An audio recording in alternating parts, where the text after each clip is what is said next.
तो ये कहानी एक ऐसे अनाथ हाई स्कूल स्टूडेंट की है जिसे एक दिन एक ऐसी मैजिकल आइटम मिलती है जिससे कि वो उस दुनिया का सबसे ज्यादा स्ट्रॉन्गेस्ट स्टेज बन जाता है। ये कहानी लुओ की है जो कि अपने हाई स्कूल में कॉलेज के अंदर बैठा था और मेरी ही तरह ये भी पढ़ाई में बिल्कुल ध्यान नहीं देता था। तो ये पीछे बैठ के इधर उधर की बातें सोच रहा था। तभी टीचर लुओ को नोटिस कर लेते हैं और उसको खड़ा करवा देते हैं और तब टीचर लुओ से एक क्वेश्चन पूछते हैं। अब वो खड़ा तो हो ही जाता है लेकिन वो कोई भी आंसर नहीं दे पाता, जिस वजह से वहाँ मौजूद सारे क्लास के स्टूडेंट्स उसके ऊपर हंसने लगते हैं। तभी क्लास का टॉपर जिसका नाम जैंग था वो खड़ा होता है और उस क्वेश्चन का आंसर देते हुए कहता है कि तुम्हें तो कुछ भी नहीं पता लुओ, मुझे लगता है कि तुम्हें तो यहाँ पर पढ़ाई करने के लिए आना ही नहीं चाहिए था। जैंग यहाँ पर लुओ को नीचा दिखाकर क्लास टीचर को इम्प्रेस करने की कोशिश कर रहा था और ज्यादा ओवर स्मार्ट बन के वो लुओ को घसीट के टीचर के पास ले जाता है और कहता है कि टीचर से माफी मांगो। लेकिन लुओ माफी मांगने से मना कर देता है और कहता है कि मैंने बस चैप्टर को नहीं समझा, जिस वजह से मैं क्वेश्चन का आंसर नहीं दे पाया। लेकिन जैंग लुओ के साथ जबरदस्ती कर रहा था। जब लुओ उसको पीछे हटाने जाता है तभी गलती से लुओ टीचर के रखे हुए टेबल पर उनकी कॉफी कप को गिरा देता है। लेकिन तब लुओ अपने रिफ्लेक्सेस के साथ उस कप को बचा लेता है। लेकिन कप को बचाने के चक्कर में लुओ ने टीचर के ब्रश पेन को तोड़ दिया था और वो ब्रश पेन टीचर के लिए काफी ज्यादा इम्पोर्टेंट था। अगले ही सीन में हम देखते हैं कि जैंग को और लुओ को टीचर प्रिंसिपल ऑफिस में ले जाते हैं और जैसे ही दोनों प्रिंसिपल ऑफिस पहुंचते हैं तो हम लुओ को देखते हैं जो कि बहुत ज्यादा डरा हुआ था क्योंकि उसे पता है कि सारी ब्लेम उसके ऊपर ही आने वाली है। तब हम जैंग को देखते हैं जो कि प्रिंसिपल के ऑफिस में आते साथ ही अच्छा बनने का नाटक कर रहा था। वो लुओ के साथ भी अच्छे से बात कर रहा था और वो बोलता है कि मैं लुओ की तरफ से भी माफी मांगता हूँ। अब ये सब देखने के बाद तो लुओ बहुत ज्यादा गुस्सा हो चुका था। वो कहता है कि प्रिंसिपल आप जो भी अभी देख रहे हैं सब ये नाटक कर रहा है। लेकिन तभी प्रिंसिपल चिल्लाते हुए कहता है कि बिल्कुल चुप हो जाओ लुओ, तुमने टीचर जू के सबसे ज्यादा इम्पोर्टेंट चीज को तोड़ दिया है। ये एक हजारों सालों इम्पोर्टेंट एंशिएंट ब्रश था जिसे कि ढूंढना लगभग इम्पॉसिबल है। लेकिन तभी टीचर जू बीच में बोलते हैं कि लुओ, तुम्हें इतना ज्यादा सोचने की जरूरत नहीं है, तुम बस मेरे लिए एक ऐसा सेम टू सेम ब्रश खोज के लाओ। लेकिन मैं तुम्हें पहले ही कह देता हूँ कि ये ब्रश तुम्हें इजीली नहीं मिलने वाली। इस ब्रश को खोजते खोजते तुम्हें बहुत चीजें पता चलेगी जिससे कि तुम्हें भी फायदा होगा और मुझे भी मेरा ब्रश वापस मिल जाएगा। अब लुओ इस चीज के लिए हाँ बोल देता है क्योंकि अगर वो ना बोलता तो उसे इस कॉलेज से निकाल दिया जाता। लेकिन लुओ जल्दी समझ जाता है कि ये कितना ज्यादा मुश्किल काम था क्योंकि पूरा शहर को एक एक जगह पर खोजने के बाद भी उसे वो ब्रश कहीं भी नहीं मिलता। वो तो ये तक सोच रहा था कि कहीं टीचर मुझे जानबूझ के सफर तो नहीं करवा रहे। लेकिन तभी घूमते घूमते लुओ को जैंग दिखता है जो कि एक जगह पर दौड़ के जा रहा था। जब लुओ उसका पीछा करता है तो उसे पता चलता है जैंग भी उसी ब्रश को खोज रहा है ताकि वो लुओ से पहले उस ब्रश को टीचर को दे सके। और तभी जैंग के अंकल बोलते हैं कि ये ब्रश मुझे मिल चुका है जो कि यहाँ पर नहीं एक और सिटी में है, हम लोग वहाँ पर चलेंगे लेकिन उससे पहले हम लोग कुछ खा लेते हैं। दूसरी तरफ हम लुओ को देखते हैं जो कि खुश हो रहा था क्योंकि ये उसके लिए बहुत बड़ा मौका था और लुओ जल्दी से जल्दी दूसरे सिटी में जाता है और उस शॉप को खोज लेता है। जब लुओ उस शॉप में पहुंचता है तो वहाँ पर मौजूद शॉपकीपर जो कि एक लड़की थी जिसका नाम रोंग था और उसे देखते साथ हमारे लुओ को उससे पहली नजर में ही प्यार हो गया था। अब वो शर्माते शर्माते पूछता है तो क्या तुम्हारे पास वो ब्रश है, और रोंग भी बोलती है कि हाँ हमारे पास वो ब्रश है। उसके बाद वो उसे ब्रश को दिखाती है लेकिन वो उसे ब्रश को छूने से मना करती है क्योंकि अभी वो उसे नहीं बेच सकते। वो कहती है कि मेरे ग्रैंडफादर जब यहाँ पर आ जाएंगे उसके बाद मैं उनसे पूछ के ये ब्रश तुम्हें बेच सकती हूँ। तभी वहाँ पर एक सूट पहना हुआ आदमी वहाँ पर एंटर करता है और कहता है कि वो ब्रश मेरी है। ये आदमी एक क्रिमिनल है और रोंग इसे जानती है। रोंग कहती है कि हमने तुम्हें कभी भी यहाँ पर नहीं बुलाया तो जल्दी से जल्दी यहाँ से भाग जाओ। ये आदमी जिसका नाम जेन है वो बहुत ज्यादा गुस्सा हो जाता है और उस ब्रश को लेके देखता है। उसके बाद बोलता है कि ये वो ब्रश नहीं है जिसको मैं खोज रहा हूँ और तब वो उस ब्रश को फेंक देता है। लेकिन सही टाइम पे लुओ उसको जाके पकड़ लेता है और उसके बाद जैंग कहता है कि अगर तुम मुझे वो ब्रश नहीं देती जो कि मैं मांग रहा हूँ तो मैं तुम सबको मार डालूंगा। तभी बीच में लुओ आ जाता है और अभी अभी जिससे उसे प्यार हुआ है उसके लिए वो उससे लड़ने लगता है। लेकिन तब जैंग इरिटेट होकर अपनी पावर को रिलीज करता है जिससे कि दोनों ही बहुत पीछे जाके गिरते हैं। तब रोंग कहती है कि लुओ पीछे रहना। उसके बाद ही रोंग अपनी पावर को रिलीज करती है। वो कुछ आइसिकल स्पीयर्स का इस्तेमाल करती है जिससे कि जैंग के ऊपर कुछ ज्यादा खास असर नहीं पड़ता। लेकिन जैंग तब हैरान हो जाता है जब रोंग अपने पास में से एक स्नो ब्रश को समन करती है और उससे उसके ऊपर हमला करती है। तब जैंग भी सीरियस हो जाता है और वो अपने क्लाउड ब्रश को समन करता है और इसके बाद दोनों ही पागलों की तरह लड़ने लगते हैं। लुओ सोच रहा था कि कहीं वो इनके बीच में मारा ना जाए। तब जैंग रोंग को कहता है कि मैं तुम्हें पहले ही बता दूं, तुम्हारे पास जो ब्रश है वो ताकतवर है, लेकिन तुम मुझे हरा नहीं सकती। अब हमें यहाँ पर एक पास्ट का सीन दिखाया जाता है जहाँ हमें एक ओल्ड मैन को दिखाया जाता है जो बैठ के बहुत ज्यादा ड्रिंक कर रहा था। और ये कोई ऐसा वैसा पर्सन नहीं है, ये उस दुनिया का सबसे ज्यादा स्ट्रॉन्गेस्ट सेज है। लेकिन क्योंकि अभी ये बूढ़ा हो चुका है तो वो और काम नहीं करना चाहता। उसे पता है कि वो बहुत ही जल्दी मारा जाएगा, जिस वजह से वो अपनी जिंदगी को एंजॉय कर रहा था। लेकिन उसने मरने से पहले अपनी स्पिरिट और अपनी सारी पावर्स को एक ब्रश के अंदर कैद कर दिया था। अब हमें फिर से प्रेजेंट में दिखाया जाता है जहाँ जैंग और रोंग लड़ रहे थे। और अब लड़ते लड़ते रोंग को एक झटका लगता है जिससे कि उसके पास से वही ब्रश निकल जाती है और वो ब्रश सीधा जाके लू के अंदर इंसर्ट हो जाती है। तब हम देखते हैं कि लू के अंदर कुछ चेंजेस आ रहे थे। कुछ ही देर में लू बिल्कुल बदल चुका था, उसकी प्रेजेंस बिल्कुल ही अलग हो चुकी थी। जैंग उसके ऊपर फिर से हमला करने की कोशिश करता है लेकिन वो लू की स्पीड को मैच नहीं कर पाता। तब जैंग अपना सबसे ज्यादा स्ट्रॉन्गेस्ट मूव को इस्तेमाल करता है लेकिन लू के सामने सब कुछ बेकार था। जैंग को जल्दी समझ आ जाता है कि उससे बहुत बड़ी गलती हो गई है और वो वहां से भाग जाता है। उसके जाने के बाद रोंग पूछती है, लुओ क्या तुम ठीक हो? लेकिन लुओ बिल्कुल भी ठीक नहीं होता और वो वहीं पर बेहोश हो जाता है। अगले सीन में हमें लुओ को एक अजीब सी जगह पर दिखाया जाता है जहाँ लुओ एक बोट पे होता है। लेकिन लुओ की ये खुशी भी ज्यादा देर तक नहीं टिकती क्योंकि वो बोट भी नीचे डूब जाता है। हालांकि वो सपना देख रहा था लेकिन जैसे ही वो सपने से उठता है तो वो अपने सामने रोंग को पाता है। तब रोंग के ग्रैंडफादर जिसका नाम मिस्टर वे था वो आते हैं और रोंग को इंट्रोड्यूस करते हैं। तब मिस्टर वे बोलते हैं कि तुम बेहोश हो गए क्योंकि तुम वो ब्रश की पावर्स को संभाल नहीं सकते। तब लुओ को याद आता है कि आखिर उसके साथ क्या क्या हुआ था। तभी लुओ को ये भी याद आता है कि अभी तक उसने अपने टीचर का ब्रश नहीं लिया। तब लुओ पूछता है कि मिस्टर वे क्या आपके पास वो पाइनएप्पल वाली ब्रश है? लेकिन वो तब चौंक जाता है जब मिस्टर वे कहते हैं कि मैंने उसको जैंग नाम के एक बच्चे को बेच दिया। वैसे अभी लुओ कुछ कर भी नहीं सकता जिस वजह से वो दुखी होके वहाँ से जाने लगता है। लेकिन तब मिस्टर वे कहते हैं कि तुम चिंता मत करो, हमारे शॉप में तुम्हारे साथ तो बहुत कुछ हुआ है तो तुम इस ब्रश को रख सकते हो। और इसके बाद मिस्टर वे कहते हैं कि तुम जो ब्रश यहाँ पर लेने आए थे ये उससे भी काफी ज्यादा वैल्यूएबल है। अब हमें दूसरा सीन दिखाया जाता है जहाँ हमें एक लड़की दिखाई जाती है जो कि लाल कलर की ड्रेस पहनी थी और वो चुपके से एक रेस्ट्रिक्टेड जगह पर घुस के वहाँ पर जाना चाहती थी। लेकिन तभी वहाँ पर गार्ड उसको पकड़ लेता है। लेकिन तब वो लड़की बहाना देते हुए कहती है कि मैं बस वॉशरूम खोज रही थी और यहाँ पर आ गई। तब गार्ड उसे बाहर जाने का मैप देता है और वहाँ से जाने के लिए बोलता है।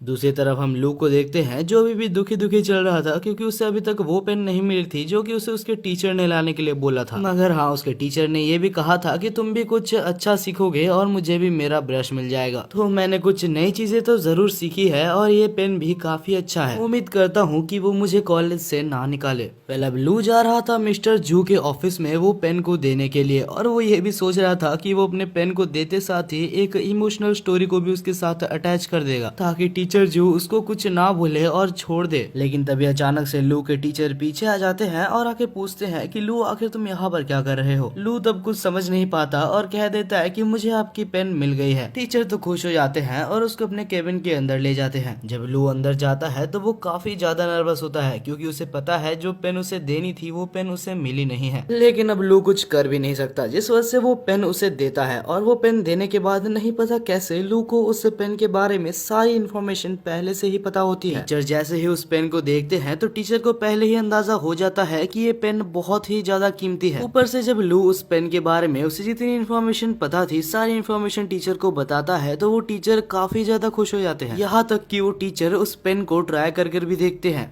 अब लू कम से कम इस कॉलेज से बाहर तो नहीं निकाला जाएगा। इसके बाद के सीन में हम लू को देखते हैं जो कि एक कैफे में बैठ के रिसर्च कर रहा था कि आखिरकार उसे अचानक से इतनी सारी इन्फॉर्मेशन कहाँ से आई और वो ब्रश पेन क्या थी। लेकिन तभी हम देखते हैं कि कुछ गुंडे कैफे के अंदर आ जाते हैं जो कि कैफे के ओनर के मालिक को धमकाने लगते हैं। हालांकि जब लड़ाई होती है तो कैफे का ओनर काफी ज्यादा अच्छा मार्शल आर्टिस्ट था जिस वजह से वो आराम से कुछ बंदों को धो देता है और तब लू भी उसके मदद करने के लिए आ जाता है। लू को देख के कैफे का ओनर काफी खुश होता है और बोलता है कि तुम तो अभी अभी मेरे दोस्त बने थे दरअसल लू और कैफे का ओनर अभी कुछ ही टाइम पहले दोस्त बने थे। वह अब लड़ाई आगे बढ़ती है, लेकिन कुछ ही देर बाद हम देखते हैं कि लू को बहुत जन घेर लेते हैं और अब लू एक बहुत ही ज्यादा मुसीबत में फंस चुका है, क्योंकि उसके ऊपर 2 से 3 जन मारने वाले थे। लेकिन जैसे ही लू के बॉडी पे हमला होता उससे पहले ही लू के बॉडी से कुछ एनॉर्मस पावर एक्टिवेट हो जाती है। नहीं पता कैसे, लेकिन लू हवा में आ जाता है और उसे खुद भी नहीं पता कि आखिर ये उसकी पावर्स काम कैसे करती है। ये पावर देख के वहाँ पर मौजूद सारे बंदे कैफे के ओनर के ऊपर हमला करने जाते हैं, लेकिन तभी हम देखते हैं कि लू अचानक से वहाँ टेलीपोर्ट होके सबको मार देता है। अब यहाँ पर सारे बंदे मार खाने के बाद जा चुके थे और कैफे का ओनर जिसका नाम केन था वो कहता है कि मुझे पता नहीं था कि आखिर तुम अपने सुपर ह्यूमन पावर्स को मुझसे छुपा रहे हो। वेल केन उससे कुछ बातें करना चाहता था, लेकिन लू बोलता है कि मैं काफी ज्यादा टायर्ड हूँ तो मैं तुमसे बाद में बात करूंगा। वेल दूसरी तरफ लू काफी ज्यादा एक्साइटेड था, क्योंकि उसे बहुत सारी चीजों के बारे में पता चल रही थी और वो एक काफी ज्यादा पावरफुल पर्सन बन चुका था। वो तो विश्वास नहीं कर पा रहा था कि ये सब उसके साथ रियल लाइफ में हो रही है। वो सोचता है कि वो खुद को इंक ब्रश पेंटर बुलाएगा या फिर इंक ब्रश मैन, लेकिन ये सब बहुत ही ज्यादा वियर्ड नेम थे, जिस वजह से वो कुछ और सोचने का प्लान करता है। लेकिन वो काफी ज्यादा टायर्ड था तो वो नेम सोचते सोचते सो ही जाता है। जब लू सो रहा था तो नींद में उसे एक अजीब सा बूढ़ा आदमी दिखता है, जिसे देख के वो काफी ज्यादा डर जाता है और अब वो सो भी नहीं पा रहा था, जिस वजह से वो आधी रात को ही घर से बाहर निकल जाता है। वो सोचता है कि मुझे कुछ भी करके उस शॉप में वापस जाना होगा इन सब के आंसर्स को पाने के लिए। मगर जैसे ही वो रात को बाहर चल रहा था तो उसे अपने पीछे कुछ बहुत ज्यादा डेंजरस महसूस होता है। वो जैसे ही पीछे देखता है तो उसके पीछे एक बहुत ही खतरनाक मॉन्स्टर था। उसे देखने के बाद लू अपनी पूरी कोशिश करता है कि वो वहाँ से भाग जाए, लेकिन कुछ भी करके वो मॉन्स्टर उसको पकड़ लेता है। लू अपने आप को ये कह रहा था कि चिंता मत करो, तुम्हारे पास सुपर ह्यूमन पावर्स है, लेकिन असल में ये सुपर ह्यूमन पावर्स तब काम ही नहीं करते। तब लू सोचता है तो शायद यही मेरा अंत है। लू की जिंदगी यहाँ पर एक मॉन्स्टर लेने वाला था। लू ये बिल्कुल एक्सेप्ट कर चुका था और अपने रिग्रेट्स को वापस दोहरा रहा था कि वो मरने वाला है, लेकिन अभी तक उसकी एक भी गर्लफ्रेंड नहीं बनी, ना ही वो सुपरमैन बन पाया जो वो बचपन से बनना चाहता था। तभी वो मॉन्स्टर भी लू को मारने ही वाला था, लेकिन अचानक से वो मॉन्स्टर बिल्कुल जम जाता है,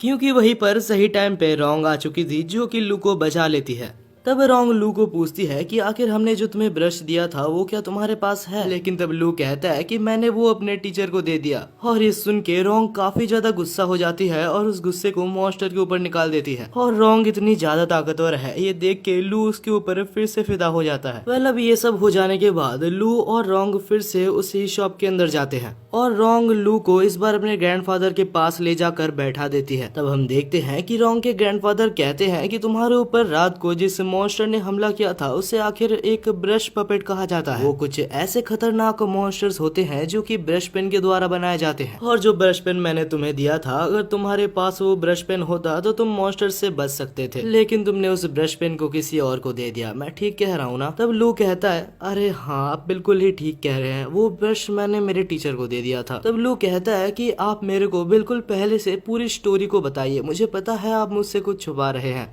तब ग्रैंडफादर कहते हैं कि अगर तुम्हें सुनना ही है तो मैं तुम्हें सब कुछ पहले से बताता हूँ। बहुत समय पहले की बात है जब इस दुनिया में कुछ भी सही नहीं चल रहा था, बिल्कुल वर्ल्ड वार की तरह ही यहाँ पर बहुत सारी केओस मची थी। उस समय की बात है, बहुत सारे टैलेंटेड स्पिरिट्स और मेजेस मारे जा रहे थे। तब एक बहुत ही ज्यादा स्ट्रॉन्ग मेज ने सारे स्पिरिट्स को ब्रश में कैद करना शुरू कर दिया था, और उनमें से ही एक ब्रश अभी तुम्हारे अंदर इंसर्ट हो चुका है। और लू अगर तुम्हें पता नहीं तो तुम्हारे अंदर जो स्पिरिट है वो सारे स्पिरिट्स की किंग है। लू खुश हो जाता है और कहता है तो इसका मतलब मैं सारे स्पिरिट ब्रशेस का किंग हुआ। तब ग्रैंडफादर कहते हैं कि ऐसा तो हो सकता है, लेकिन ये पूरी तरीके से सच नहीं है, क्योंकि तुम्हारे अंदर जो स्पिरिट ब्रश की पावर है वो बस उस स्पिरिट की एक छोटी सी पार्ट है। तभी हम देखते हैं कि ग्रैंडफादर को कुछ अजीब सा महसूस होता है और लू के पीछे वो एक एनिमी को डिटेक्ट करके उसके ऊपर हमला कर देते हैं। उस बंदे का नाम ली था जो कि लुओ का जान लेने के लिए आया था, क्योंकि लुओ के पास वो सबसे ज्यादा स्ट्रॉन्गेस्ट स्पिरिट ब्रश है जो कि उसको चाहिए। और ये कोई ऐसा वैसा एनिमी नहीं है, ये एक बहुत ही ज्यादा खतरनाक एनिमी है, क्योंकि ये एक बहुत ही बड़े फैमिली का हेड है।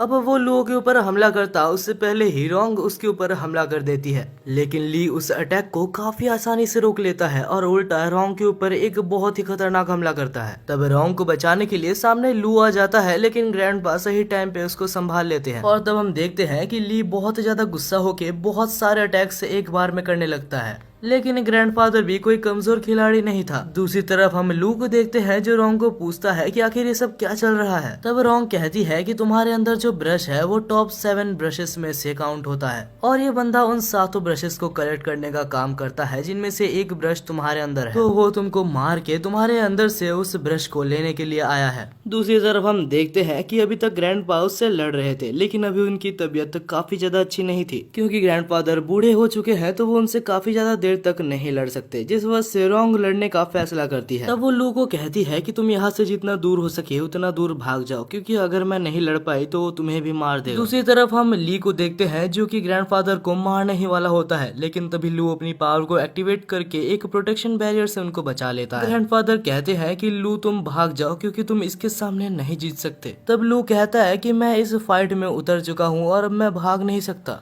लेकिन लू का स्टेमिना ज्यादा देर तक नहीं टिकता, जिस वजह से ली उसको पकड़ के उसको मारने वाला था। लेकिन तभी हम देखते हैं कि बीच में ग्रैंडफादर आ जाते हैं जो कि उस अटैक को अपने ऊपर लेके अपने आप को मार देते हैं, लेकिन मरने से पहले वो उसको बहुत अच्छा खासा डैमेज कर देते हैं, जिस वजह से ली को उस टाइम के लिए वहां से जाना पड़ता है। वेल इसके बाद हमें ग्रैंडफादर को दिखाया जाता है जो कि मरे नहीं थे। उसके जाने के बाद वो मुश्किल से बैठते हैं और लू को कहते हैं कि तुम्हें जल्द से जल्द उस ब्रश को अपने अंदर से निकालना होगा और इसका कोई ना कोई तरीका मैं जरूर ढूंढ निकालूंगा। लेकिन तब लू कहता है कि आप चिंता मत कीजिए, मैं इस ब्रश को कंट्रोल करना जरूर सीखूंगा। मैं अपने वजह से आप दोनों की लाइफ को खतरे में नहीं डालना चाहता। मैं कसम खाता हूँ कि मैं इस ब्रश पेन को चलाना सीखूंगा और आप दोनों को ही प्रोटेक्ट करूंगा।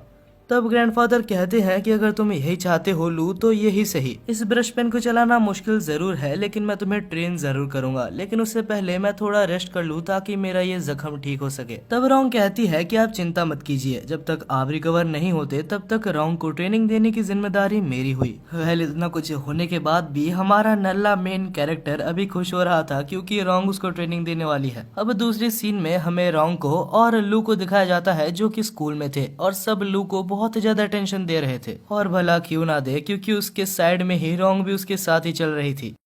अब इसके बाद ही रोंग लू को एक लाइब्रेरी में ले जाती है और कहती है कि तुम्हें यहाँ पर सारे इम्पोर्टेंट पोएम्स को रिसाइट करना होगा, क्योंकि सारे पोएम्स को जानने के बाद ही तुम ब्रश की फुल पोटेंशियल को समझ पाओगे। लू भी बहुत ज्यादा परेशान हो जाता है क्योंकि उसे लग रहा था कि उसे पढ़ाई नहीं करनी होगी, लेकिन यहाँ भी उसे पोएम्स याद करने होंगे। वह रोंग काफी ज्यादा टेंशन में थी, जिस वजह से लू उसको एक जोक सुना के उसको हंसाने की कोशिश करता है, लेकिन अफसोस रोंग हंसती नहीं है।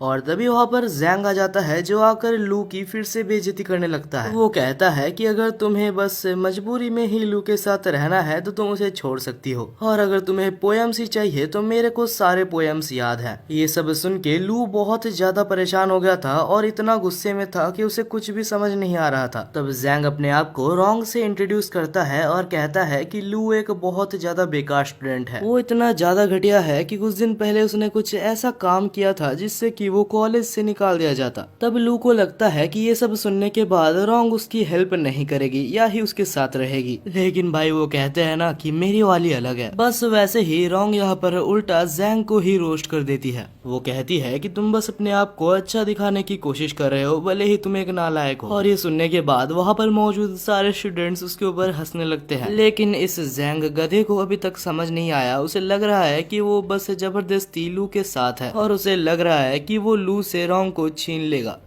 कुछ समय बाद हमें दिखाया जाता है कि रोंग और लू एक पेड़ के नीचे बैठे होते हैं। लू को अभी तक विश्वास नहीं हो रहा था कि उसके लिए रोंग ने स्टैंड लिया। वो सोच रहा था कि क्या यही असली प्यार है। अब अगर इन सब बातों को साइड में रख दिया जाए तो लू को सारे पोएम्स याद हो गए थे, लेकिन उसे एक भी पोएम समझ नहीं आया था। तब रोंग उसके साइड में आके बैठती है और कहती है कि जो भी ब्रशेस होते हैं वो प्रिफर करती है कुछ जीनियस लोगों के अंदर जाने के लिए, कुछ ऐसे लोग जिनको पोएम्स और उनके ऑथर के बारे में सारा कुछ पता होता है, ताकि वो सारे ब्रशेस अपनी फुल पोटेंशियल का यूज कर सके। लेकिन तुम्हारे जैसे गधे के अंदर एक ब्रश चला गया है, जिस वजह से वो कभी भी अपने फुल पोटेंशियल का यूज नहीं कर पा रही। लू सोच रहा था कि बस यही देखना बाकी रह गया था, इसने मेरे मुंह पे मेरे को गधा बोल दिया। और ये सारी बातें पेड़ के पीछे से से जैंग सुन रहा होता है। वो अभी सोचता है कि अगर ये सच बात है तो मेरे को भी एक ब्रश पेन ले ही लेना चाहिए। दूसरी तरफ लू पढ़ाई कर करके थक चुका है तो उसे लगता है कि उसे अभी एक ब्रेक तो ले ही लेना चाहिए। तब रोंग कहती है कि जब वो ली तुम्हारे सामने रहेगा तो तुम्हें पूरी अपनी जिंदगी से छुट्टी मिल जाएगी। ली जूगे फैमिली से बिलोंग करता है और वो फैमिली एक बहुत ही ज्यादा पॉपुलर फैमिली है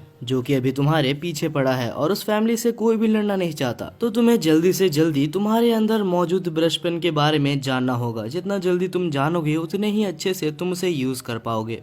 और हमारा नल्ला बेरोजगार लू अभी भी बस छुट्टी लेने के बारे में सोच रहा था। तभी अचानक से नहीं पता कैसे लेकिन उसके अंदर मौजूद सारे ब्रशेस के बारे में उसे इन्फॉर्मेशन पता लग जाती है और वो सारी इन्फॉर्मेशन रोंग को समझा देता है। तब हमें बताया जाता है कि लू यहाँ पर आने से पहले अपने टीचर के पास गया था जिससे कि वो सारी इन्फॉर्मेशन कलेक्ट करके लाया था। बस वही क्योंकि वो रोंग को इम्प्रेस करना चाहता था। और हाँ, ये काम भी करता है क्योंकि ये सब सुनने के बाद रोंग लू को देखकर पहली बार अपनी जिंदगी में स्माइल करती है। और ये सब होने के बाद लू अपने ही ख्यालों में खो गया था जिस वजह से रोंग उसको एक जोर का मारती है और उसको बोलती है कि और ज्यादा पढ़ाई करो। तब दूसरी तरफ हम जैंग को देखते हैं जो कि मिस्टीरियसली अपने अंकल से बात कर रहा था और कहता है कि अंकल जल्दी से जल्दी मेरे लिए एक स्पिरिट ब्रश को खोजो। तब उसके अंकल भी कहते हैं कि मैंने पहले से ही एक स्पिरिट ब्रश तुम्हारे लिए रखा हुआ है।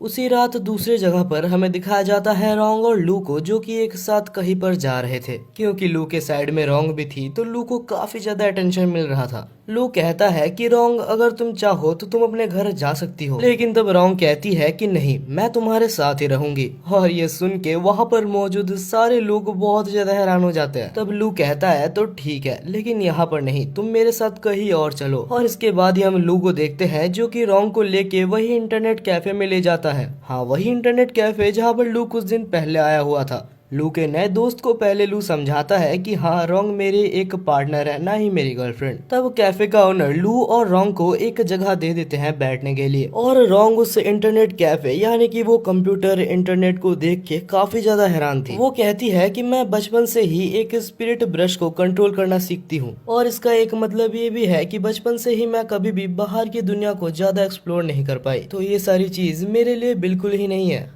तब लू कहता है कि इस इंटरनेट में बहुत कुछ है, अगर तुम चाहो तो हम लोग अभी कुछ देर के लिए प्रैक्टिस को साइड में रख के कुछ गेम्स खेल सकते हैं। और रोंग को भी थोड़ा सा ब्रेक चाहिए था जिस वजह से दोनों ही गेम्स को खेलने लगते हैं। कुछ देर बाद लू सोचता है कि क्या सच में रोंग इससे पहले कभी भी गेम्स नहीं खेली है, क्योंकि रोंग पहले ही ट्राई में गेम को बहुत ही अच्छे से खेल रही थी। रोंग कहती है कि ये सब गेम्स वगैरह बहुत ही ईजी है ये कंपेरिजन में कि मैं बचपन से ही एक स्पिरिट ब्रश को यूज करती हूँ। मेरे ख्याल से इन गेम्स को खेलने से 100 गुना ज्यादा हार्ड है स्पिरिट ब्रश को कंट्रोल करना। और ये सुनने के बाद लू फिर से अपने प्रैक्टिस में लग जाता है। उसे ये पता चलता है कि जितनी जल्दी वो जितने ज्यादा पोएम्स को रिसाइट करेगा उतनी जल्दी ही उसकी स्पिरिट स्ट्रांग होगी। अब इतनी सारी पोएम्स को रिसाइट करने के बाद वो काफी ज्यादा थक चुका था तो वो उठता है और अपने दोस्त के पास जाता है और तब वो उससे बात करते करते कहता है कि रोंग बिल्कुल भी ऐसी वैसी लड़की नहीं है, वो सच में एक बहुत ज्यादा मेहनती लड़की है। तब कैफे का ओनर एक सजेशन देता है। वो कहता है कि मुझे जैसे लगता है रोंग एक ऐसी लड़की है जो कि इंटरनेट कैफे में आना ज्यादा देर तक पसंद नहीं करेगी।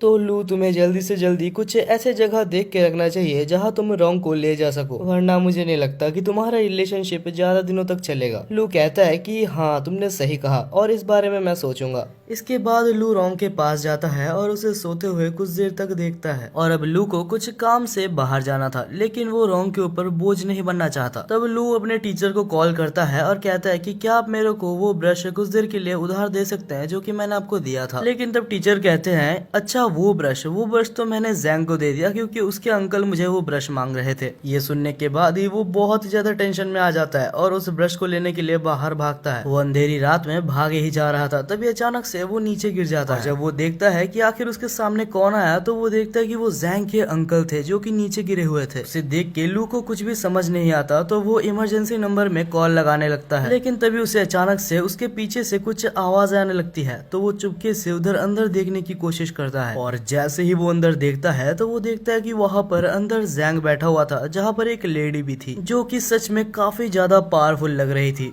और तब वो जैंग के साथ कुछ कर रही होती है। ये देख के लू बिल्कुल ही चौंक जाता है। तब वो लेडी कहती है कि तुम्हें तो शुक्रगुजार होना चाहिए कि तुम मेरे पपेट बनने के लायक हो। दूसरी तरफ लू को कुछ भी समझ नहीं आ रहा होता कि आखिर वो क्या करे। जैंग का चेहरा देख के लू को उसको एक जोर का थप्पड़ मारने का मन कर रहा था, लेकिन क्योंकि वो एक मुसीबत में है तो इंसानियत के खातिर लू को उसे बचाना होगा। लेकिन तब लू सोच रहा था कि मुझे पता है कि अगर मैं डायरेक्टली उससे लड़ने जाऊं तो मैं मारा जाऊंगा, क्योंकि नो डाउट वो लेडी मेरे से काफी ज्यादा स्ट्रांग है। यहाँ पर मुझे शायद से रोंग को बुलाना चाहिए, लेकिन रोंग को अगर मैं बुलाने जाऊँ तब तक जैंग भी मारा जाएगा। अब बहुत ज्यादा सोचने के बाद लू को फाइनली एक आइडिया आता है। दूसरी तरफ हम उस लेडी को देखते हैं जो कि जैंग के साथ कुछ कर रही थी, और तभी लू वहाँ से चिल्लाता है और कहता है कि आखिर अंदर कौन है। जैसे ही लेडी बाहर आती है तो लू बहुत ही ज्यादा गुस्से में कहता है, आखिर तुमने जैंग को कैसे पकड़ा? तुम्हारी हिम्मत भी कैसी हुई जू गे फैमिली से टक्कर लेने की? अगर आपको याद नहीं आ रहा तो ये वही फैमिली है जो कि लू के पीछे पड़ी हुई है उसे मारने के लिए, और क्योंकि ये सबसे ज्यादा स्ट्रॉन्गेस्ट फैमिली है तो वो उसकी हेल्प से यहाँ पर जैंग को बचाने की कोशिश कर रहा है। लेकिन वो लेडी उसको बिल्कुल भी सीरियस नहीं ले रही थी और कह रही थी कि तुम बस मजाक कर रहे हो। लेकिन तब लू अपनी पावर को रिलीज करता है और उसको दिखाता है कि उसके पास भी एक स्पिरिट ब्रश है, और ये देखने के बाद वो लेडी उसके ऊपर थोड़ा थोड़ा भरोसा करने लगती है। और तब वो कहती है कि मैंने जैंग को नहीं पकड़ा, वो खुद ही मेरे पास आया था अपनी ब्रश को अपने अंदर इंसर्ट करवाने के लिए।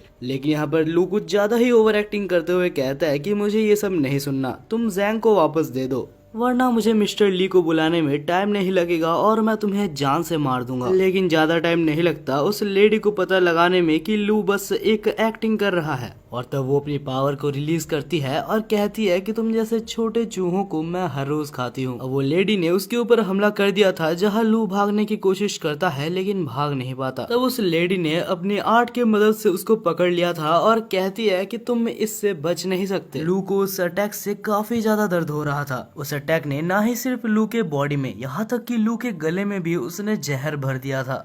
धीरे धीरे अभी उस लेडी को भी लू के साथ खेलने में मजा नहीं आ रहा था, तो वो डिसाइड करती है कि वो लू को मार देगी। और अब फाइनली जब वो उसकी जान लेने ही वाली थी तब लू को कुछ समझ नहीं आता कि आखिर उसे क्या करना चाहिए। तब उसे याद आता है वही पोयम जो कि उसने पढ़ी थी, और तब वो उस पोयम को रिसाइट करने लगता है और अचानक से लू के अंदर एक बहुत ही ज्यादा पावर ब्लास्ट होता है। लू को खुद भी नहीं पता था कि आखिर एक पोयम से उसके अंदर इतनी ज्यादा पावर कैसे आ गई। लेकिन जो भी है, इस पावर को देख के वो लेडी बिल्कुल ही चौंक गई थी। उस लड़की को भी थोड़ा सा भी क्लू नहीं था कि आखिर लू अभी कितना ज्यादा स्ट्रांग बन चुका है। लू यहाँ पर बिल्कुल ओवर पावर्ड हो रहा था। तब यहाँ पर सनराइज भी आ जाता है, और सनराइज के साथ ही लू को एक और पोयम याद आता है। उस पोयम को रिसाइट करते साथ ही लू एक बहुत ही ज्यादा खतरनाक हमला करता है, जिससे कि कुछ पर्पल फॉक्स जाके उस लेडी को मार देते हैं। हालांकि अभी तक लू को काफी सारे पोयम्स याद थे, तो वो सारे पोयम्स को याद करता है और एक बहुत ही बड़ा पर्पल वेव बनाता है, और इस बार उसके आखिरी अटैक से वो मारी जाती है। भाई, हमारी ओपी मेन कैरेक्टर की पढ़ाई यहाँ पर सच में काम आई, तो शायद मुझे भी पढ़ लेना चाहिए। वेल, देखा जाए तो दूसरी तरफ जैंग अभी भी जिंदा था।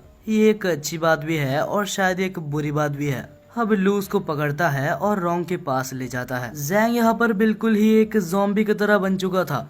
जब लू रोंग के पास जैंग को ले जाता है तब रोंग कहती है कि इसके ऊपर ब्रश का कंट्रोल हो चुका था, लेकिन लकीली ये बच चुका है क्योंकि इसका कंट्रोल अभी तक ब्रेन के ऊपर नहीं आया था। रोंग उसको पूरी तरीके से क्योर नहीं कर पाती, लेकिन उसके प्रोसेस को थोड़ा स्लो कर देती है। और तभी वहाँ पर जैंग के फादर भी आ जाते हैं, जो कि जैंग को बचाने के लिए लू का शुक्रिया अदा करते हैं और उसे कुछ पैसे भी देते हैं। अब हमें कुछ देर बाद दिखाया जाता है जहाँ पर रोंग और लू एक जगह पर बैठे थे, और रोंग कहती है कि तुमने बहुत ही बढ़िया काम किया लू, मुझे तुम्हारे ऊपर गर्व है कि हमने जो सीखा उसका तुमने बहुत ही अच्छी तरीके से यूटिलाइज किया, और ये कॉम्प्लीमेंट हमारे लू के लिए कोई छोटी बात नहीं थी। दूसरी तरफ हमें उस कैफे ओनर को दिखाया जाता है जिसका नाम येन था। वो देखता है कि जमीन में कुछ गिरा हुआ है, और जैसे ही वो उसको खोलता है तो कुछ अननोन पावर उसके अंदर चली जाती है। रोंग और लू दौड़ते दौड़ते वहाँ पर आते हैं, और तब लू कहता है कि अरे ये तो वही ब्रश है जो कि मुझे उस लेडी को हराने के बाद मिली थी। रोंग कहती है कि अगर तुम्हें कोई ब्रश मिला था तो तुम्हें पहले कहना चाहिए था, और अगर ये सच में एक ब्रश ही है तो हमें कोई चिंता करने वाली बात नहीं है क्योंकि ये बस बेहोश ही हुआ है। जैसे ही ये नींद से उठता है तो वो कहता है कि लू, मुझे पहले से पता था कि तुम एक सुपरमैन हो, बस अभी मुझे कह ही दो कि आखिर तुम एक अच्छे सुपरमैन हो या फिर तुम एक बुरे सुपरमैन हो। लू कहता है अरे भाई रुक जा, मेरे को बताने का मौका तो दे। और इसके बाद ही लू कहता है कि हम लोग कोई बुरे आदमी नहीं है। तभी यन कहता है अगर ऐसा है तो मैं भी एक सुपरमैन बन चुका हूँ। और उसके बाद ही यन कहता है कि चिंता मत करो, अगर तुम्हारे ऊपर कोई हमला करेगा तो मैं तुम्हें बचा लूंगा। लेकिन तब रोंग कहती है कि रुक जाओ, तुम्हें बस अभी अभी तुम्हारी पावर मिली है, तुम्हें पता भी नहीं है कि आखिर तुम्हारी पावर क्या है। तब यन कहता है नहीं, तुम समझ नहीं रही हो, मैं अपने दोस्त को बचाने के लिए मर भी सकता हूँ। अगले सीन में हम देखते हैं रोंग, लू और यन को जो कि एक जगह पर बैठे थे। यन को ये पता लगाना था कि आखिर उसके अंदर जो ब्रश गया है आखिर उसका मालिक कौन है, लेकिन उसके बारे में किसी को भी नहीं पता, तो उसकी ओरिजिन को खोजने में उसे बहुत टाइम लग जाएगा। तभी हम देखते हैं कि साइड में से एक पेशेंट गुजरता है जिसके सिर पे खून था, और उस खून को देखते साथ ही यन के फिंगर टिप्स ग्लो करने लगते हैं। उसे लगता है कि उसकी पावर जाग गई है। लू उसे देख के चौंक जाता है, लेकिन तब रोंग कहती है कि उसके पास मत जाना क्योंकि हमें नहीं पता आखिर इसकी पावर क्या है। तभी अचानक से नहीं पता क्या होता है, लेकिन तीनों ही एक ब्लैक स्पेस में आ जाते हैं और वहां पर कोई अननोन पावर तीनों के ऊपर ही हमला कर रही थी। रोंग कहती है कि ये पांचों कलर्स जो तुम्हें दिख रहे हैं ये बहुत ही खतरनाक है, तुम्हें इससे बच के रहना होगा या फिर ये तुम्हारे ऊपर कंट्रोल कर लेगा। हालांकि कुछ देर लड़ने के बाद लू को वो पावर कैप्चर कर लेता है और उसके वजह से रोंग का जैसे ही ध्यान भटकता है तो उसको भी वो पावर कैप्चर कर लेता है। लेकिन क्योंकि रोंग भी अभी मुसीबत में है तो लू आखिर उसकी मदद कैसे ना करता। अरे समझो भाई, ऐसे भी लू को बहुत ही कम मौके मिलते हैं रोंग के सामने हीरो बनने का, नहीं पता कैसे, लेकिन लू अपने पावर्स की मदद से होश में आ जाता है और रोंग को भी होश में लाता है। रोंग होश में आने के बाद कहती है कि ये पावर्स काफी ज्यादा खतरनाक है, जरूर इसके पीछे जो भी है वो ज़ूगे फैमिली से रिलेटेड होगा और वो पक्का लू को मारने के लिए ही आया होगा। तब रोंग अपने पावर का यूज करती है और अपने आइस मैजिक की मदद से उन सारे पावर्स को रोकने के लिए एक आइस बैरियर बना देती है। लेकिन तब एनिमी बहुत सारे डीमंस को समन करता है, जिस वजह से वो सारे डीमंस जाके रोंग के ऊपर हमला करने लगते हैं और तब फिर से रोंग के ऊपर रेड लाइट हमला कर देते हैं और रोंग फिर से रेड लाइट के वश में आ जाती है। तब रोंग को बचाने के लिए लू रोंग के सामने आ जाता है और उसको उस हेलुसिनेशन से बाहर लाता है। लू इन सब चीजों में इतना ज्यादा खो चुका था कि उसे पता भी नहीं था कि पीछे से एक डीमन आके उसके चेस्ट से उसके हाथ को आर पार कर चुका था। जैसे ही लू को ये चीज पता लगती है तो वो कहता है कि रोंग यहाँ से जल्दी भाग जाओ। तब वो डीमन लू को उठाता है और उसको उठा के यन के ऊपर फेंक देता है। तब जैसे ही यन उसकी उंगलियों से लू को पकड़ता है तो अचानक से नहीं पता कैसे लू के सारे इंजरीज खुद ब खुद हील हो जाते हैं। लू को तो समझ नहीं आ रहा था कि आखिर वो अभी तक जिंदा कैसे है। तब यन रोंग को भी छूता है और रोंग के भी सारे इंजरीज हील हो जाते हैं। तब उन्हें समझ आता है कि आखिर ये सब चीजें यन की उंगलियों की मदद से हो रहा है। अब फाइनली हमारे नल्ले कैफे ओनर को भी थोड़ा सा अपने ऊपर गर्व हो रहा था। तब वो कुछ ज्यादा ही ओवर कॉन्फिडेंट हो जाता है और खुद ही चला जाता है डीमन से लड़ने के लिए। हाँ, वो बात अलग है कि वो बहुत ही बुरा पिटता है, लेकिन हाँ वो अपने इंजरीज को अपने ही पावर से खुद को हील कर सकता था। और आखिर में यन उन सारे कामों के पीछे जिसका हाथ था उसको खोज निकालता है। तब वो ज़ूगे फैमिली का मेंबर सरेंडर करने की कोशिश करता है, लेकिन यन उसे छोड़ता नहीं है और उसे बहुत मारता है। लेकिन तब वो ज़ूगे फैमिली का मेंबर वहाँ से जान बचा के भाग जाता है। अब वो सारा काला धुआं वहाँ से हट चुका था और वो लोग फिर से हॉस्पिटल में आ चुके थे। तब लू जैंग को देखने के लिए हॉस्पिटल के अंदर जाता है और वहाँ पर उसके टीचर भी बैठे हुए थे, जो कि काफी ज्यादा दुखी हो रहे थे और कहते हैं कि शायद ये सब कुछ मेरे वजह से ही हुआ है। तब लू को आइडिया आता है और यन अपने फिंगर टिप्स की मदद से जैंग को छूता है, लेकिन वो पूरी तरीके से अभी भी रिकवर नहीं हुआ था क्योंकि यन के पावर्स भी अभी जैंग के ऊपर पूरी तरीके से काम नहीं कर रहे थे। तो लू यहाँ पर रोंग के पास जाता है। तब वो देखता है कि रोंग किसी से बात कर रही थी और उससे कहती है लू हमारे जाल में फंस चुका है और जैसे सब कुछ हमारे प्लान में था वैसे ही चल रहा है। वो मेरी हर बात को मान लेता है, उसे मैनिपुलेट करना काफी इजी है। जब ये सब सुनने के बाद लू रोंग के पास जाता है और उसे पूछता है। तब रोंग कहती है ये तो काफी ऑब्वियस है, तुम्हें ऐसा तो नहीं लगा ना कि मैं बिना किसी मेरे कारण के तुम जैसे इडियट के साथ घूमूंगी। अब ये सब सुनने के बाद लू का दिल पूरी तरीके से टूट चुका था। उसे पता नहीं था कि रोंग बस उसका इस्तेमाल कर रही है।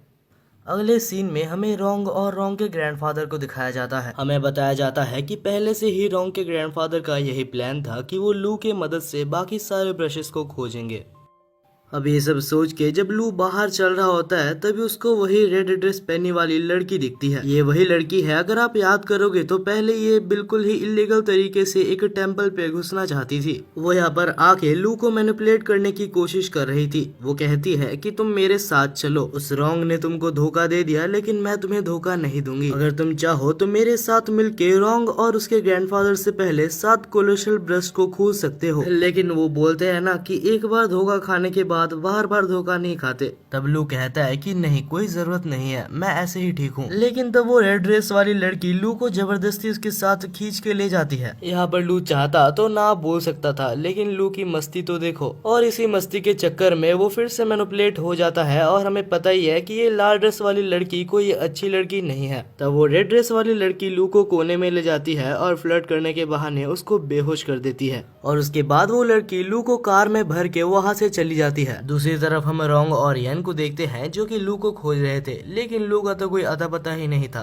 दूसरी तरफ हमें फिर से लू को दिखाया जाता है जो कि कार के डिक्की में बंद था और उसे जैसे ही होश आता है तो वो देखता है कि उसके पावर्स को सील कर दिया गया है। तब वो लेडी उसको एक मंदिर में ले आती है और कहती है कि अगर मैं चाहूँ तो इस मंदिर में तुम्हें अभी इसी वक्त मार के तुम्हारे अंदर से उस ब्रश को ले सकती हूँ। और तब लू के अंदर से उस ब्रश को लेने के लिए वो लेडी वहाँ पर एक बहुत ही खतरनाक अटैक लू के ऊपर करती है। लेकिन तभी अचानक से उस अटैक को किसी ने रोक दिया था। तभी हमें एक अननोन पर्सन को दिखाया जाता है जो कि बिल्कुल ही टकला था। तब वो अननोन पर्सन उसके स्टूडेंट को बुलाता है जिसका नाम जू था और कहता है कि जल्दी से जल्दी उस लेडी को मार गिराओ। जहाँ पर जू और वो लेडी फाइट करने लगते हैं, लेकिन वो लेडी भी काफी ज्यादा कमजोर नहीं थी। हम देखते हैं कि वो दोनों के अंदर बहुत ही अच्छा फाइट चलता है, लेकिन आखिर में जू थोड़ा ज्यादा स्ट्रांग निकलता है और इस फाइट को जीत जाता है। लेकिन आखिर में कुछ भी करके वो लेडी वहाँ से भागने में कामयाब रही थी। इसके बाद ही हमें वो टकले आदमी का नाम बताया जाता है जो कि मास्टर बेड था। अब ये सब खत्म होने के बाद मास्टर बेड लू से पूछते हैं कि तुम्हारे अंदर ब्रश है क्या, मैं सही बोल रहा हूँ? तब लू कहता है कि नहीं, मेरे अंदर कोई भी ब्रश नहीं है। मास्टर बेड कहते हैं कि तुम्हारे अंदर ब्रश है और ये मैं सेंस कर सकता हूँ। तब लू एक फाइट के लिए प्रिपेयर हो रहा था, लेकिन तभी मास्टर बेड कहते हैं कि चिंता मत करो, हम तुम्हें हार्म पहुंचाने के लिए नहीं आए हैं, ना ही मैं तुमसे कोई फाइट करना चाहता हूँ। मुझे बस तुम्हारे अंदर मौजूद वो ग्रीन कोलोसल ब्रश के बारे में थोड़ा सा और जानना है।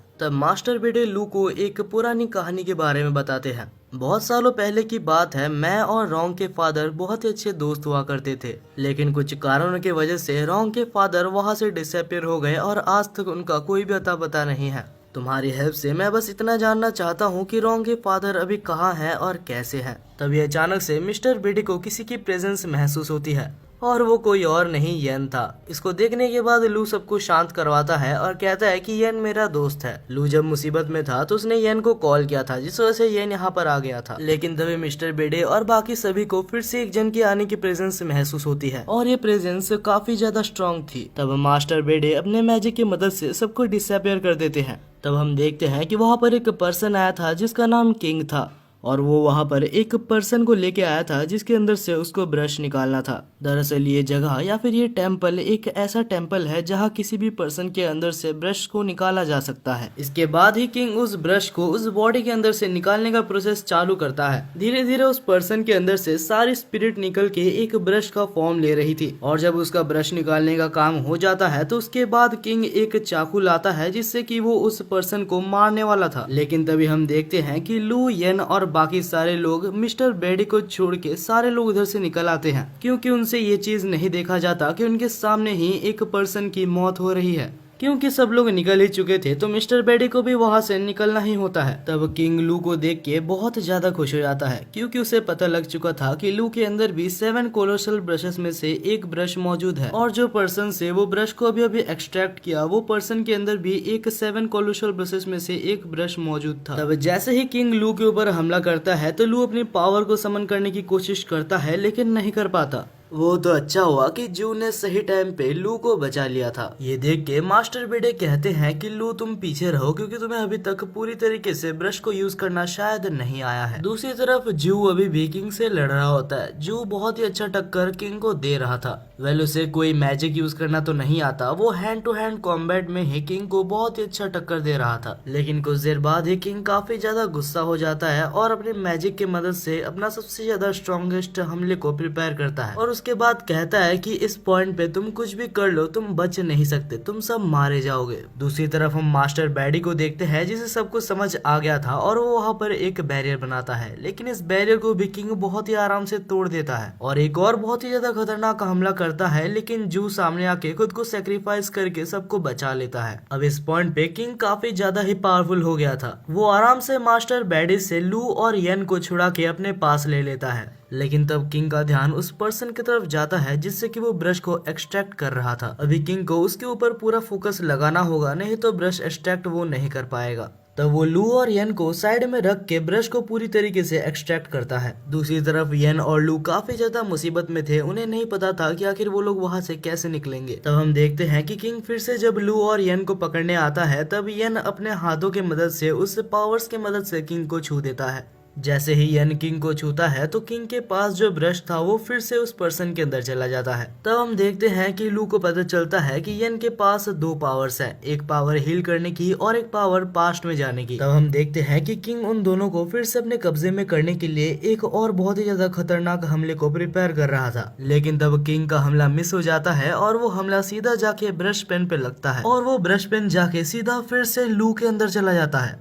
2 मिनट के लिए तो वहाँ पर सारे लोग ही चुप हो गए थे, क्योंकि इस वर्ल्ड में ये इम्पॉसिबल है कि किसी एक पर्सन के अंदर 2 स्पिरिट ब्रश चला जाए। हम लू को देखते हैं जिसके अंदर एक बहुत ही बड़ा एनर्जी ब्लास्ट होता है और यहाँ तक किंग के सामने लू ने अपनी नई पावर को दिखा दी थी। उस वक्त के लिए किंग वहाँ पर बिल्कुल ही डर चुका था, जिस वजह से वो वहाँ से भाग जाता है। इसके बाद हमें दिखाया जाता है कि येन तो बहुत ही ज्यादा खुश था कि उसने इतनी जल्दी अपनी नई पावर को आइडेंटिफाई भी कर लिया और उसे यूज करना भी सीख गया। लेकिन तब लू काफी ज्यादा थक गया था और वो नीचे बैठ जाता है और कहता है कि मैंने अपनी नई पावर को नहीं सीखा है। वो कहता है कि मैंने बस एक पोएम को रिसाइट किया था जिससे कि बस उसकी इमेजिनेशन बनी थी। इन रियलिटी उस ब्रश को मुझे चलाना बिल्कुल भी नहीं आता। इसके बाद ही मास्टर बैडे आते हैं और लू की बॉडी को चेक करते हैं और कहते हैं कि मुझे नहीं पता कैसे, लेकिन लू ने 2 ब्रशेस को फ्यूज करने में कामयाब रहा था। देखा जाए तो इससे पहले भी एक पर्सन ने जबरदस्ती ऐसे करने की कोशिश की थी, लेकिन कुछ देर बाद ही वो मारा गया था। इससे पहले इस दुनिया में कोई भी नहीं आया जिसके पास 2 ब्रशेस हो।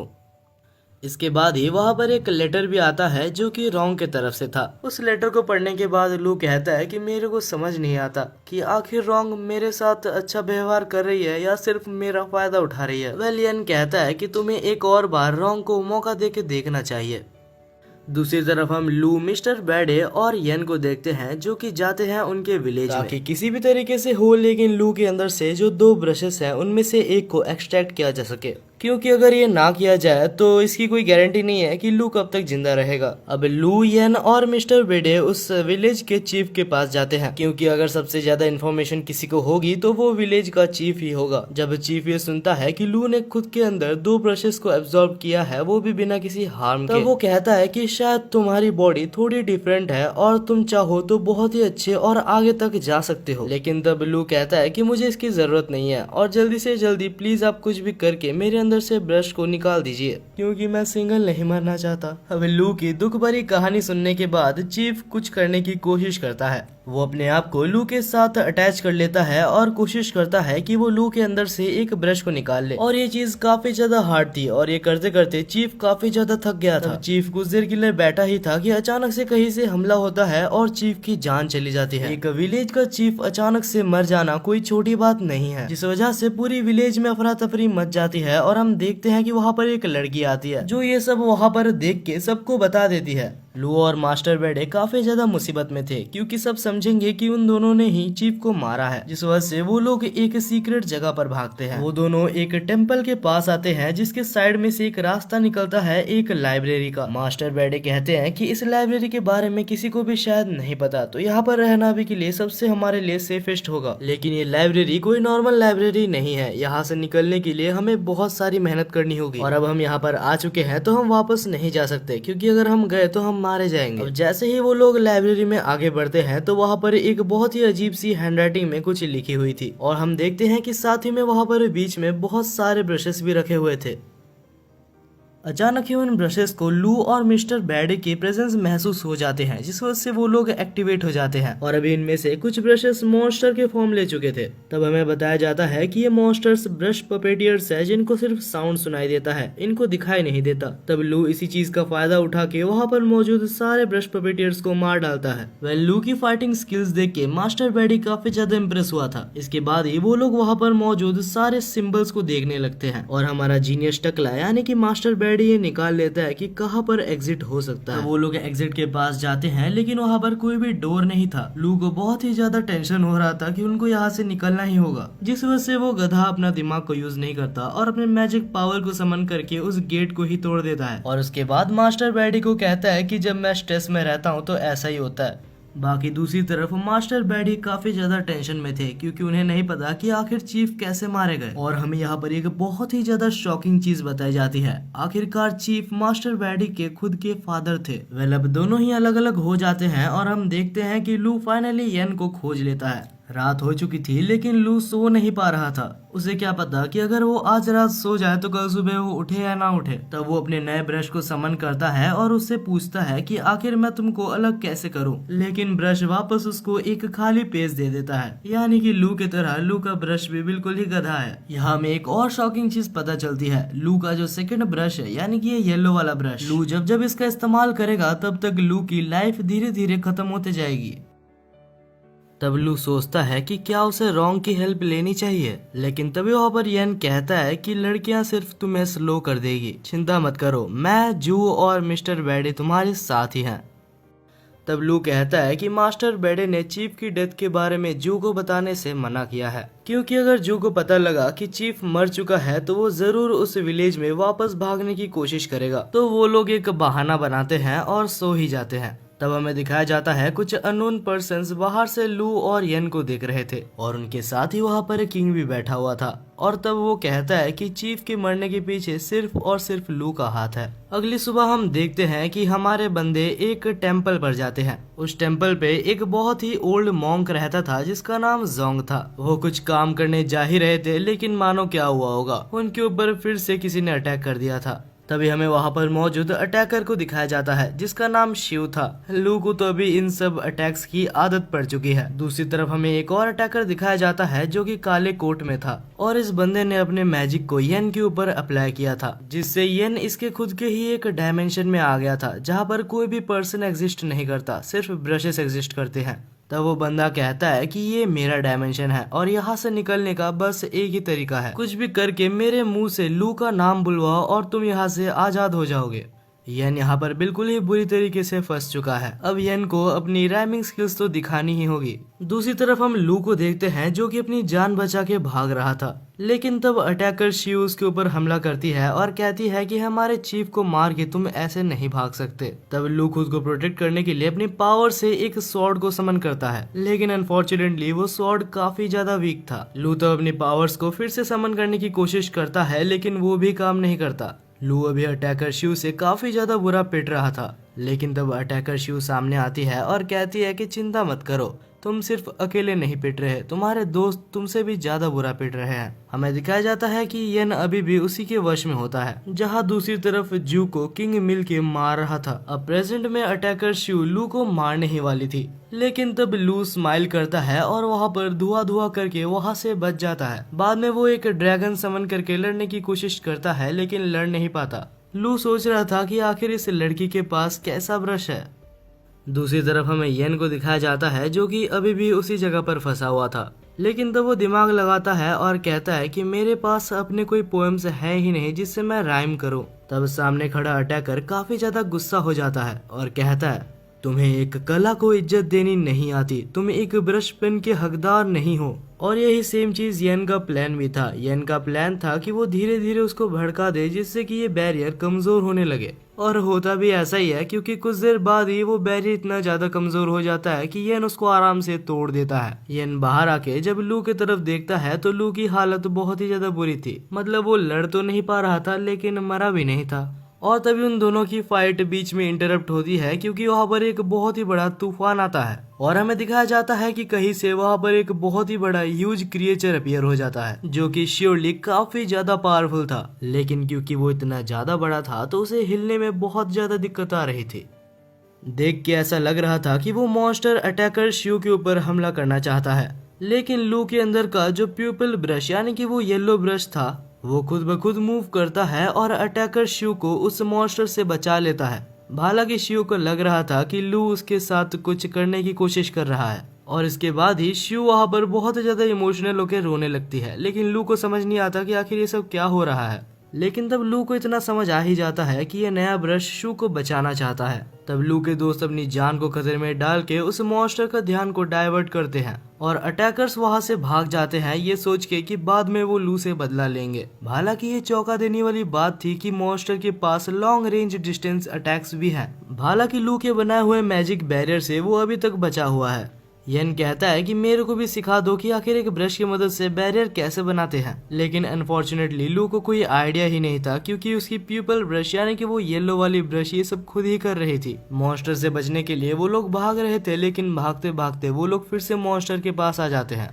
ये सब देख के वहाँ पर मौजूद अटैकर कहता है कि अभी के लिए हमें टीम अप कर लेना चाहिए। वो अटैकर वहाँ पर अपना एक बैरियर बनाता है और लू को कहता है कि अपने बैरियर को इसमें मर्ज कर दो ताकि वो दोनों मिलके वहाँ पर एक स्ट्रॉन्ग बैरियर बना पाए। लेकिन ऐसा कैसे करते हैं इसके बारे में लू को बिल्कुल भी नहीं पता था। तब वहाँ पर शिव कहती है कि ये काफी ज्यादा आसान है, तुम्हें बस अपने ब्लड फ्लो के अंदर तुम्हारे मैजिक माना को फील करना है। लू इन बातों को सही टाइम पे समझ जाता है जिस वजह से वो लोग वहाँ से भागने में कामयाब रहते हैं। वहाँ से एक सेफ डिस्टेंस पे जाने के बाद वो लोग देखते हैं कि वो मॉन्स्टर एक मॉन्क का रूप ले लेता है और चिया नाम के किसी एक पर्सन को वहाँ पर बुलाने लगता है। तब उस चश्मे पहने हुए असैसिन को समझ आता है कि आखिर ये कौन है। बहुत समय पहले की बात है, वहाँ पर एक किंग हुआ करता था और उस किंग का एक डिसाइपल था जिसका नाम काय था। लेकिन एक बार काय ने उसके मास्टर की एक बहुत ही इम्पोर्टेंट चीज एक बंदे को शेयर कर दी थी जिसका नाम चिया था। और क्योंकि काय ने मास्टर की एक बहुत ही इम्पोर्टेंट चीज चिया को दे दी थी, जिस वजह से काय के ऊपर से मास्टर का भरोसा बिल्कुल ही उठ चुका था। और हमें बाद में पता चलता है कि चिया एक और एम्परर के लिए काम कर रहा था और उसने सीक्रेटली काय से सारी इन्फॉर्मेशन मास्टर के बारे में निकाल के मास्टर को मार दिया था। और जो चीज अभी हमें प्रेजेंट में दिखाई जा रही है वो काय की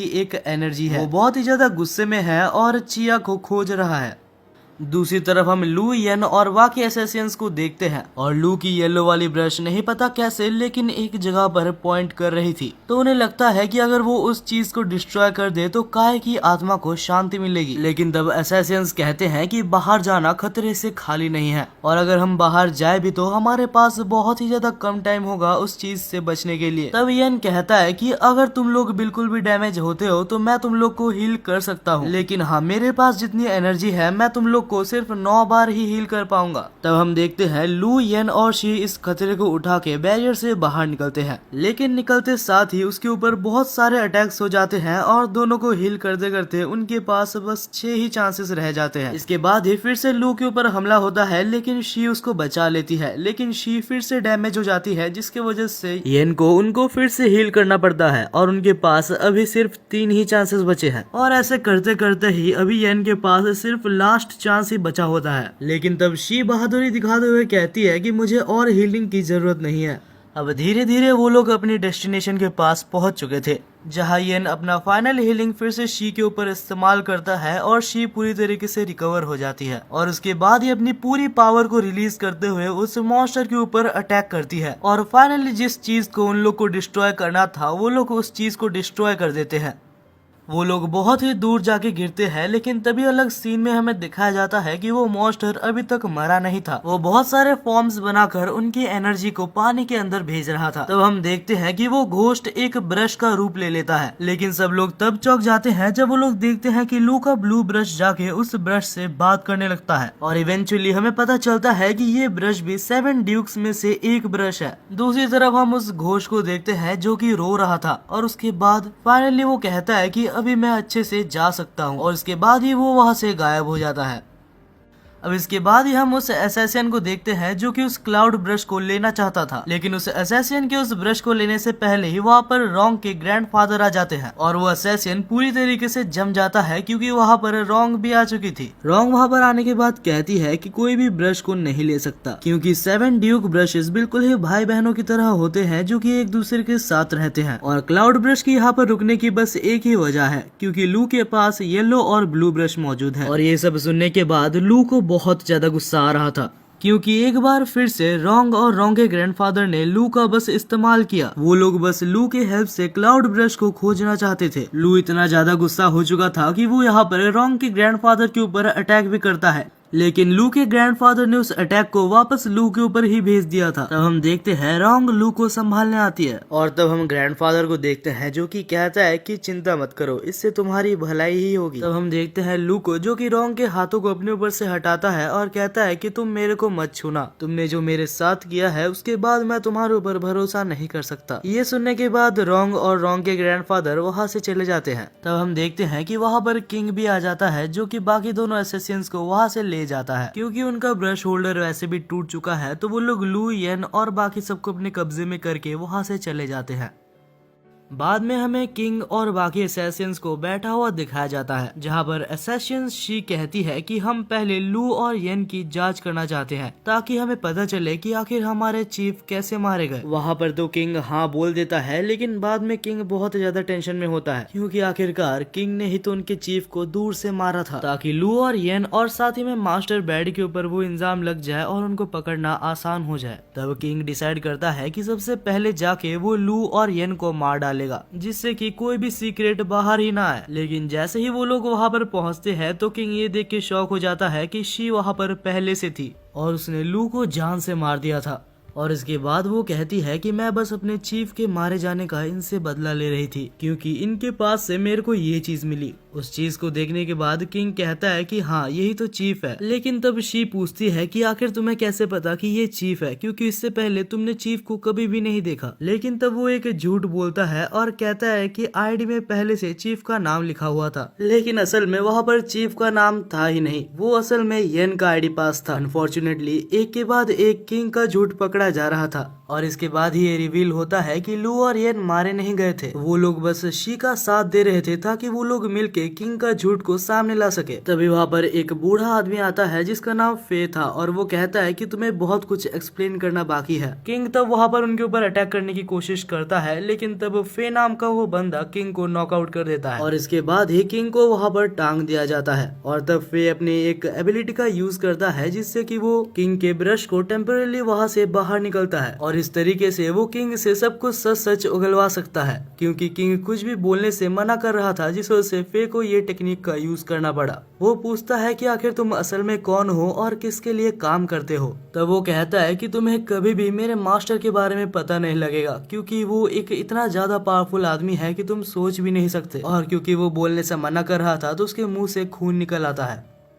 अब ये प्रोसेस तो आगे कंटिन्यू रहेगा, लेकिन बाद में हमें दिखाया जाता है कि अब लू और येन यहाँ से निकल रहे थे जहाँ पर शी लू को थैंक यू बोलती है उसे बचाने के लिए। तब लू कहता है कि मैंने तो कुछ किया ही नहीं, जो किया मेरे ब्रश ने किया। आखिर में फे कहता है कि तुम दोनों को थैंक यू बोलने के लिए हमारे क्लैन मास्टर तुमसे मिलना चाहते हैं और ये और कोई नहीं ज़ूगे फैमिली का हेड यानी कि वही ली था। तब लू को समझ आता है सबसे पहले उसके ऊपर जिसने अटैक किया था वो ली नहीं था, वो ली के भेष में कोई और पर्सन था। अब दोनों ही एक साथ बैठे हुए थे जहाँ पर लू पूछता है कि क्या आपको कोई तरीका पता है जिससे कि मैं मेरे अंदर मौजूद 2 ब्रशेस को अलग कर सकूं। लेकिन अनफॉर्चुनेटली ली को इस बारे में कुछ भी नहीं पता होता है। वो लू को कहता है कि तुम एक जगह पर जाके देखो जिसका नाम ननरी है, वहाँ पर मौजूद लोगों के बारे में इन सब के बारे में कुछ न कुछ पता होगा, लेकिन वहाँ के लोगों से थोड़ा सा सावधान रहना क्योंकि वहाँ के लोग काफी ज्यादा डेंजरस हैं। वहाँ के कुछ लोग तुम्हारे ऊपर एक्सपेरिमेंट भी कर सकते हैं और तुम्हें ब्रश पेपेटियर्स भी बना सकते हैं। वो लोग अगर चाहे तो वो लोग तुम्हें गुलाम बनाकर रख सकते हैं और क्योंकि तुम्हारे अंदर 2 ब्रशेस मौजूद हैं तो वो लोग तुम्हारे अंदर इंटरेस्ट जरूर दिखाएंगे।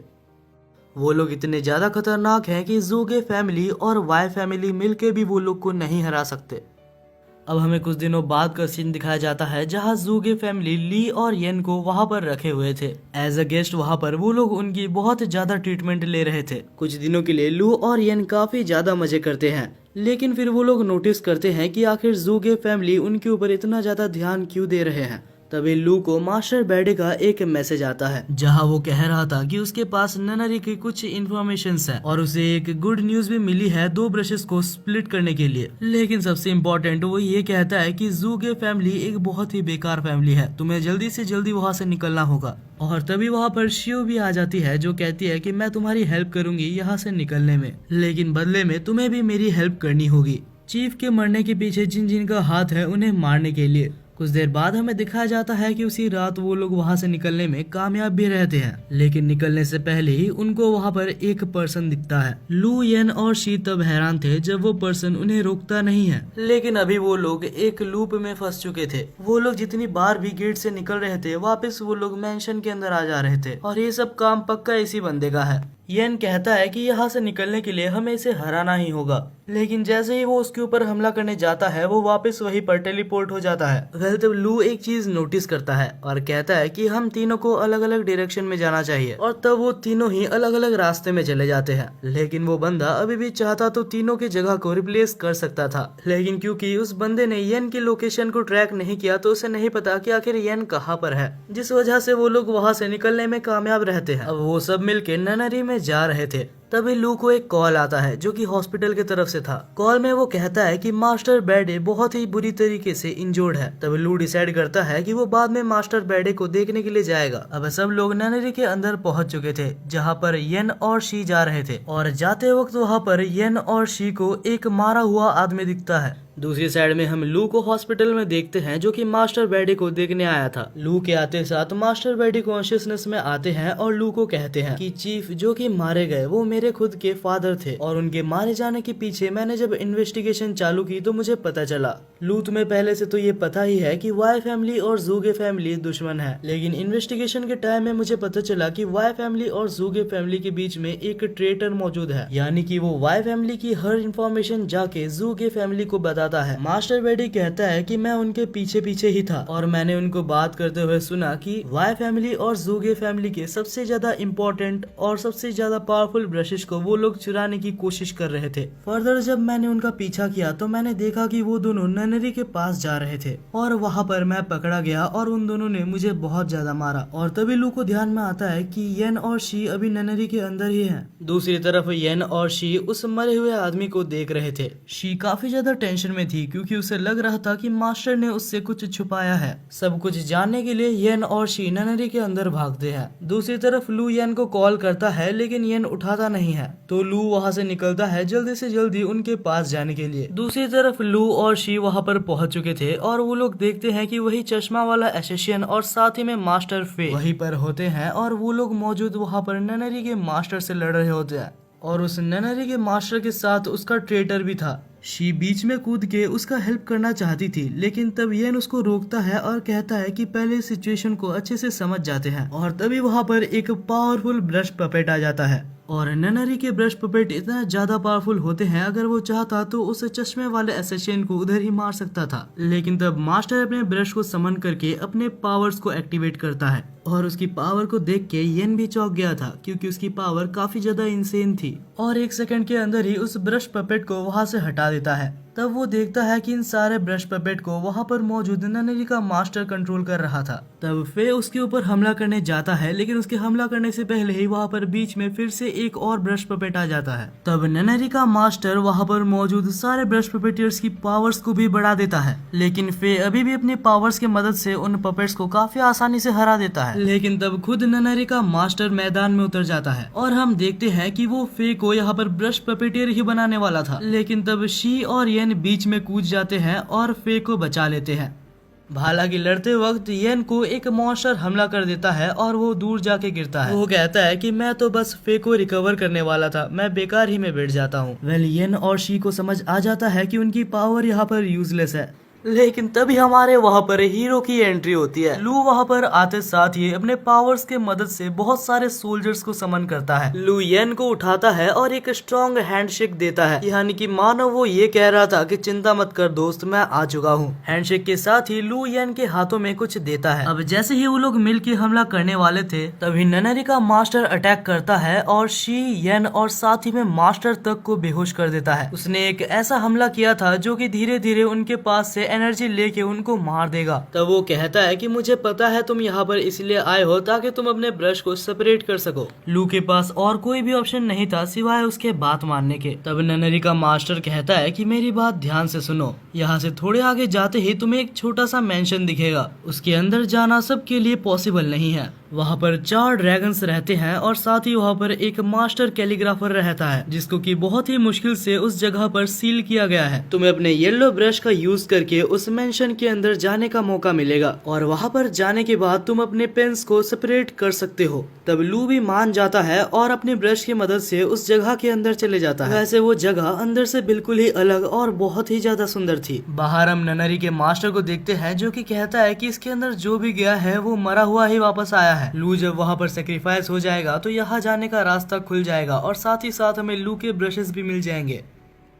दूसरी तरफ हमें लू को दिखाया जाता है जो कि 4 ड्रैगन से घिरा हुआ था, लेकिन कोई भी ड्रैगन उसके ऊपर हमला नहीं कर रहा था क्योंकि लू के पास जो ब्लू ब्रश है वो उनसे बात कर सकती थी। और तभी वहाँ पर कैलीग्राफर भी आता है और कैलीग्राफर को देख के लू बिल्कुल ही चौंक गया था। तब हम देखते हैं कि कैलीग्राफर उसको अपने साथ एक रूम में ले जाता है और वहाँ पर उसे एक ड्रिंक देता है। ड्रिंक को पीते साथ ही लू के सारे इंजरीज हील हो जाते हैं। दूसरी तरफ हम येन को देखते हैं जिसका हाथ चमक रहा था। लू ने येन के हाथों में एक ऐसा चीज दिया था जिससे कि वो पूरी तरीके से रिकवर हो गया था। येन रिकवर होने के बाद चुपचाप से फे और शी को रिकवर कर देता है और उनको रिकवर करने के बाद वो तीनों मिलके फिर से उनके ऊपर हमला करने लगते हैं। दूसरी तरफ हम फिर से लू और कैलीग्राफर को देखते हैं। कैलीग्राफर कहता है कि तुम्हारे पास 2 ऑप्शंस हैं, या तो तुम अपने अंदर से दोनों ब्रशेस में से एक ब्रश को निकाल दो या तो तुम्हें एक ऐसी पावर मिलेगी जिससे कि तुम उनको बचा सकते हो। तब लू दूसरे ऑप्शन को सिलेक्ट करता है और उसको सिलेक्ट करते साथ ही लू को एक बहुत ही ज्यादा ओवर पावर्ड स्किल मिलती है और उस स्किल के साथ वो बाहर जाके